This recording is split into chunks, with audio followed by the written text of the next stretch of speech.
قورآانی پیرۆز بخوێنێتەوە.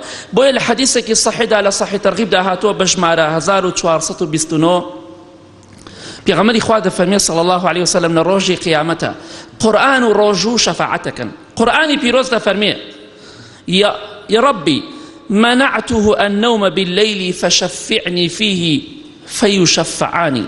قورآنی پیرۆز دەفەرمێ خوایە گیان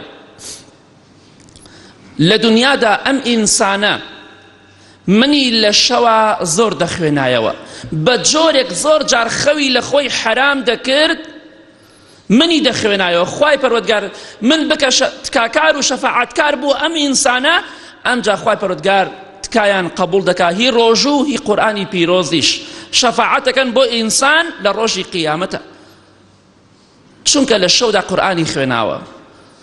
ئەگەر کەسێکمان لە شەوە قورآنی نەخوێنا بێ ئەوە مەحرومە بۆ خۆی ئەگەر بە خۆی بزانێ مەحروم بووە چونکە لە ڕۆژی قیامەتە قورآنی پیرۆز نافەرمێ خوایە گیان لە شەودا لە شەو نوێژە منی ئەخوێنایەوە. ئەگەر ئەومان تیا نەبێ ئەو بزانە ئێمە زەرەرە گەورەمان کردووە. قورآن شەفاعەتمان بۆ ناکە لە ڕۆژی قیامەتە. قورآنی پیرۆز تەئسیراتی بەسەر دڵی ئینسانەکانەوە هەبووە بەسەر دڵی سەلەفی ساڵحەوە هەبووە. بۆیە مامۆستا و پێشەوای خۆشەویستی ئێمە پێغەمبەری خوا صلی الله عليه وسلم دوعای دەکرد دەیفەرموو خوایە گیان ئەن تەجعل القورآن ڕەبیع قەلبی.